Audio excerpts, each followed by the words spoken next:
呢輪呢匹馬都可以話即係持續反彈喎。反彈我都要講形勢啦。今日又係落雨啦，上一場佢又落雨啦。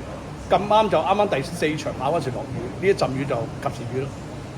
咁啊，佢就好擅長跑呢啲落雨地啦，同埋今日嗰個跑法係咪都因應呢場雨而改變臨場？其實都冇嘅，我都係有騎師自己發揮嘅。其實我就叫佢就可以做翻上一次個跟 midfield 咁直路再衝喺出面。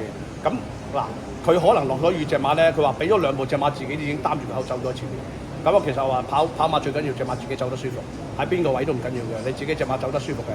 佢點知一出嚟放咗頭，佢話由頭到尾就冇人去逼佢個就走得好舒服嘅。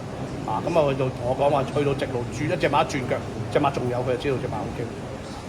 咁啊，呢匹馬喺加盟行嗰陣時，健康曾經都試過少少毛病嘅啫，花咗幾多時間先真係都唔係少少毛病啊，都幾嚴重嘅隻腳，佢脹筋都咁都搞咗好耐。咁搞好咗之後，佢狀態開頭嗰陣係陪護得好緊要嘅。跑咗好耐，佢都未上力，未成力，咁又怕跳，又做好多嘢啊！咁佢隻腳 OK 啦，咁啊俾佢跑密啲咯，跑密啲佢反而喺賽時跑密啲咧，咁啊可能第一個評分好啲啦，第二佢狀態真係嚟翻好多咁近呢2-3場嘅狀態真係好好。咁啊，隻馬仲係咁用啊，嚟緊咧仲有啲千百米嘅賽事，其實有冇機會安排跑咧？有嘅，其實我係預咗最尾嗰日再跑千百嘅跑密地。